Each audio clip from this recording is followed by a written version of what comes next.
we leave Saigon, we head over into Cambodia, and the couple of places that we intended on visiting in Cambodia were Phnom Penh, the capital city. Always find that a capital city or the capital city of a country is normally pretty decent. From there, we were going to head up to Angkor Wat, the massive Angkor complex, which was something that we had put down on our to-do list before we even started. Then off to a wonderful place called Battambang. That was going from the Lonely Planet guide to ride a bamboo railway, and from the bamboo railway from Battambang to then go to Thailand, basically to spend a week in Bangkok. Cambodia is a quirky place. It has a lot of very bad recent history, with especially in the 70s of Khmer Rouge and Pol Pot and things like that, and that was on show. The thing that took us by surprise, but was eye-opening at the same time, was the amount of poverty in Phnom Penh. People walking around, with one leg on their crutches. People asking for money all the time, even when you're trying to enjoy a pleasant, cost-effective meal by the river. People coming up to you all the time and asking for cash, and that can be quite wearisome after a while. And again, people are coming up to you, the colour of your skin, it gives it away. You're probably from Western Europe. If you're not from Western Europe, you're from Australia, because that's the assumption of people in the world, and that got a bit tiresome after a while. Now, there's a place called the Killing Fields, also a scary ass place called S21, which was a prison used in the Khmer Rouge regime, which these places I don't normally get lost for words. These places were horrific. We learnt an awful lot. To be fair, our moto taxi driver who ferried us around all day was very informative, very knowledgeable of the goings on, and took us to loads of places.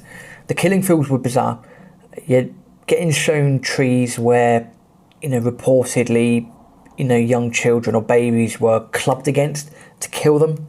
You see these piles of skulls everywhere. You see these giant mounds in the ground where the dead still are, apparently. Big heaps are covered up now, big mounds. Actually saw supposed blood on the tree, and the reason I'm being I don't want to be facetious when I say supposed blood. Taking it at face value, that is the blood apparently, but sometimes people might want to over dramatise things just in case. But if it was the actual blood, then it's scary shit. And to realise that you're sort of in and around a place that has, number one, it was eerie. Number two, it was quiet.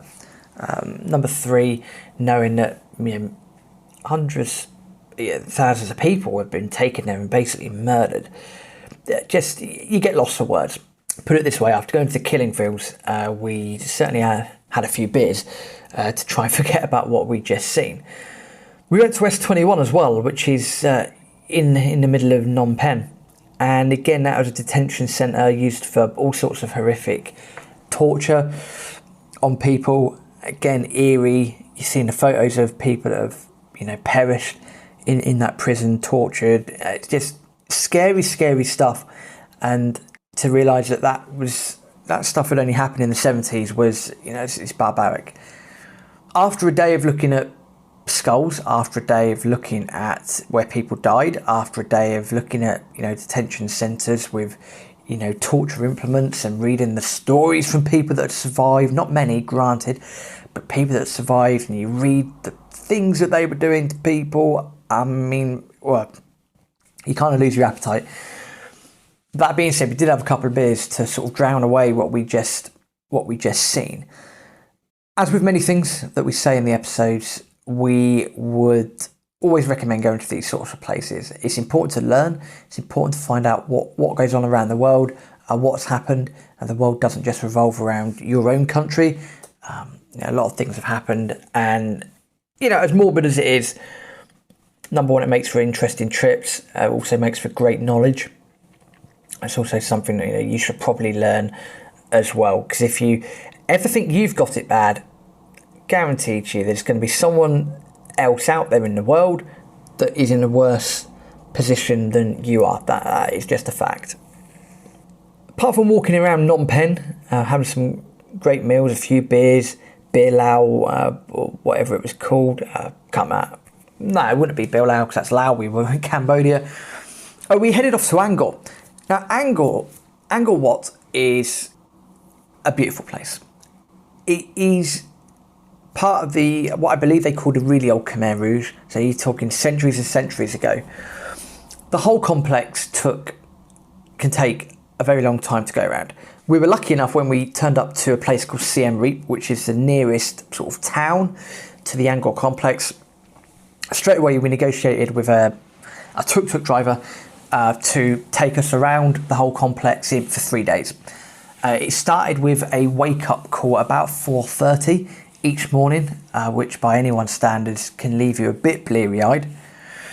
But Vinny, shout out to Vinny, still got your business card in our folder of memories. It was absolutely great. At $5 a day was his fee, which is completely ludicrous. $5 a day was his fee. He bought us lunch a couple of times, kept us stocked up with loads of water, a couple of tins of Coke as well. Bear in mind, during the day it was reaching 36, 37 degrees. He knew a little bit about some of the sites as well. So on a couple of the sites, he turned into a guided tour as well. But most of the time, he would, take us to places of his choosing, drop us off, leave us an hour, and, we went off to explore. The great thing about the Angkor complex is, well, there's many great things. Number one, it's not near a body of water, and the stones that they use are ginormous. The nearest body of water, apparently 50 kilometres maybe, 50 miles, one of the two, away from, where the site sits.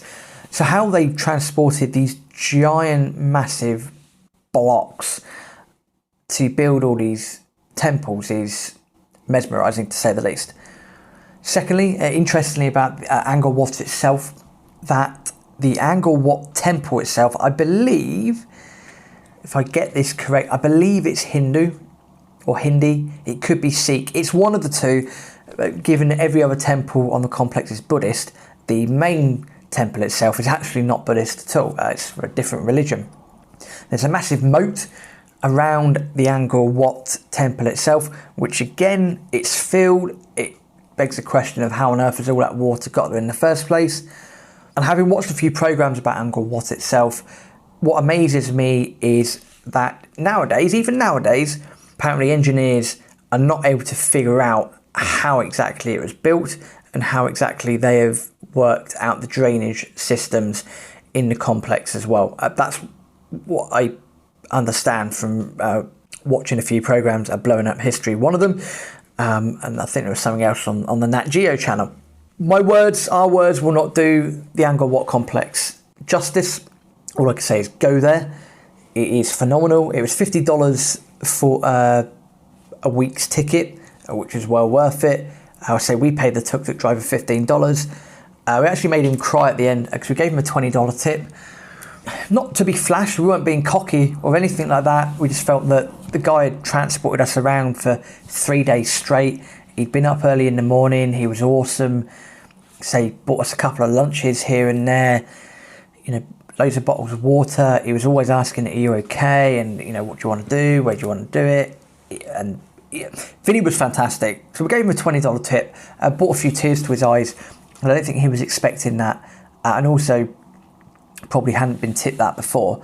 So again, the power that we can do going to other countries, other places is brilliant. Not always a case of just chucking cash at people. Let's say $20 to us, it's not a lot, and it was cracking value for the service that he had provided. A couple of bizarre things happened though in Siem Reap.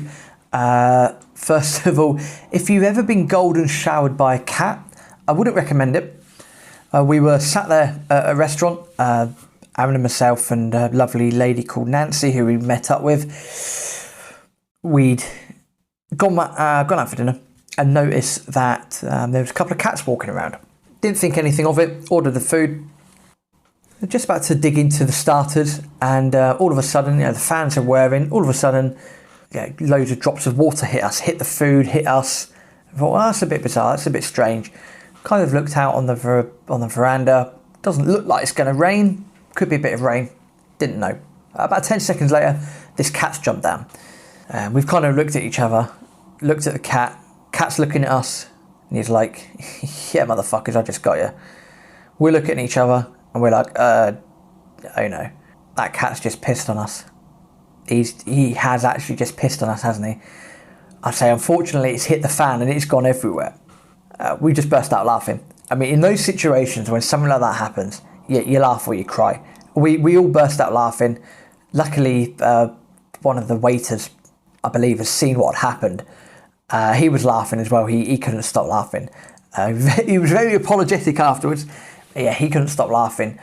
And thankfully moved us to a new table. I didn't have time to go back and change our clothes. So luckily we got new food, new starters, new main. And we ate a meal drenched in cat's piss in Siem Reap. Wonderful. Also felt bad for a couple of Japanese tourists that were there. We were at a bar drinking beer as you do, having a laugh, and they were impressed because I was just naming J-League teams just for fun, because we didn't speak Japanese, they didn't really speak English, so I was just naming football teams. But also at the same time, that was when I believe it was the Fukushima thing happened, and we were the ones to break the news to them, show them the photos, and probably ruined their evening by showing them that. Felt a bit bad for doing that. So that was just one of those really bizarre coincidences. And a lot of the time these bizarre coincidences happen, you'll find out some extraordinary stuff that happened in the USA as well, that we seem to be in the right place at the right time most of the time. But that was Siem Reap. Plopped off to Battambang. Battambang's a tiny sort of French colonial sort of place with a bamboo railway. Kid you not, you get on the rails, you're sitting on bamboo, your driver's going up and down, and when it comes to two trains meeting on the same line, the drivers do paper, rock, scissors, or rock, paper, scissors to determine who has to dismantle their train to let the other train go past. A bizarre experience, to say the least, but it was what it was. And from there, and I'm not sure I should really admit this on the podcast, because if anyone from the Thai government's listening, I do apologise for what I'm just about to say. We got to the border with Thailand, and it was one of those, you pay for the visa on advance, and thorough bag checks were being done, and we were in the queue. It wasn't moving that fast, but there was a connecting bus the other side, not an issue. And I had a realisation that basically had some, how should we put this politely, green substances in my bag that probably shouldn't have been in my bag, because the Thais are very strict on bringing in illegal things, shall we say, into their country. And I had this realisation about 2 people back in the queue that this was in my bag. And I kind of looked at Aaron and said, oh, Aaron, I said, shit. He said, what? I said, remember that stuff we were doing in Siem Reap? And he was like, yeah. So I've got it in my bag. And he's like, fuck's sake, are you an idiot? I said, well, keep calm, keep composed, don't worry about it, and we just have to, pray that no one looks in the bags. Thorough bag searches were being done, so I'm bricking it at the border. Second in queue. Guy in front was Russian. He'd gone up to the counter. Now, I'm not sure what's happening here, because, Aaron's at his counter, he's doing what he's doing, he's fine, he's got nothing on him. So he's let in, and I'm still in the queue. This Russian guy is speaking to the person at the counter. Now, I don't get the conversation, I wasn't really listening, but this guy was taking a lot of time, and this Russian guy absolutely kicked off. Now, what had happened, I don't remember. I don't think he actually got let into the country, but he absolutely kicked off at the person behind the counter, so much so that the police got involved and carted him off. Now, because the police had done that and this guy had kicked off and taken up a lot of time, the next few people in the queue, i.e. myself and a few behind me, it was literally a very quick passport check, hand over the $15 or so for the visa, and they were just letting people through. Thank fuck for that. Got on the minibus to head into Bangkok, and I breathed a massive sigh of relief. I said probably shouldn't be saying this, but it's 10 years later on down the line. I'm going to risk it for a biscuit. So yeah, thankfully, let's put it this way: the greenery was disposed of that evening in very quick fashion, and we lived to tell the tale. Got to Bangkok. The only thing that we had lined up, because we didn't really want to go around Thailand too much, read in Lonely Planet from speaking to other people. It's a bit of a dodgy country. People are bartering all the time. It's a bit... So we just stayed we located ourselves in Bangkok for a week. I'd basically done a load of drinking, loads of visiting the Koh San Road, very famous road. I think I was accosted by a couple of ladyboys. Not going to go into details on that, but that happened. We also went for a funky train ride up to the bridge over the River Kwai. You may or may not have seen the films. Some Burmese Thai railway built by Japanese POWs back in World War II time. It was a 3.5 hour journey up there by train. Walked across the bridge, walked back across the bridge, hung around a little bit, looked at the sights, and then took a 3.5 hour journey back. It was great because it was $2 each way. Really no complaints. It was a super cheap day out. Very hot, although given the third class seats, your arse hurt after a while. That was probably the only disadvantage of that day. But apart from that, the overlasting memory, 2 overlasting memories of Bangkok, 3 overlasting memories thinking about it is true what they say about the Chang beer, that it could be any percentage. So it might say 5% on the bottle, but bollocks. So I'm sure we had stuff that was 15% where it tasted like it, and we had stuff that tasted like water. Absolutely crazy. The Thai dry green curry is unbelievably hot. We were both crying eating that. Didn't help that we were sipping down a Chang afterwards, which probably added fuel to the fire. The third overlasting memory was watching Luis Suarez's debut. Say Liverpool fans, signed whilst we were in Thailand. We watched his debut, and then a couple of days later we were at a bar. It's Liverpool Man United. It's a worldwide game.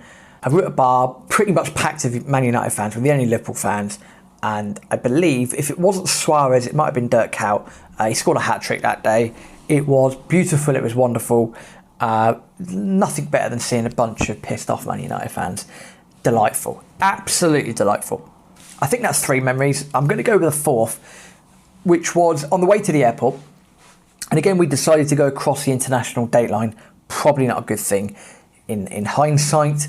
But we experienced an hour of dry lightning from the wake-up call at 4 o'clock in the morning.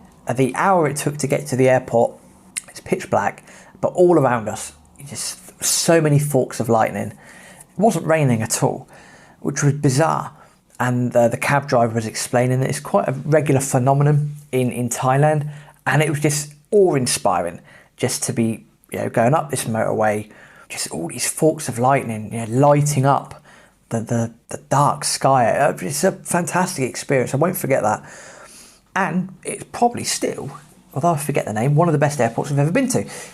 It was recently built at the time, the new Bangkok airport. It was an absolute delight. Absolute delight sitting around there for a little while. It was well designed, well laid out. Hardly anyone was there because it was, by the time we got there, about 5 o'clock in the morning. And it was a pure delight. When we reflect on Asia, we look back at things and we go, we should have gone to Laos. We didn't allow enough time in Southeast Asia. We really weren't expecting what we expected. We had such a fantastic time. Probably should have spent a bit more in Thailand. Probably should have spent more time everywhere we went. But we look back, we're honest about this, and these are things that we said that whenever we travel again, these are things that we wouldn't repeat. We wouldn't repeat these mistakes, basically, and we have stuck to that. But that brings us to the end of Southeast Asia. That brings us to Bangkok. We're sat at the airport. We've got a hell of a journey ahead of us because we know we're flying to Los Angeles. We know we're going via a few places, a few stopovers. And we know that we're going the wrong side of the date line. So rather than going all the way back, we are pretty much flying eastwards. If you imagine looking at a globe, you go back, you go west, you go forward, you go east. We have decided intentionally to fly east. And again, that was down to cost. It was the most cost-effective way of doing it. So join us for the next episode where we start in Los Angeles. Hasta luego.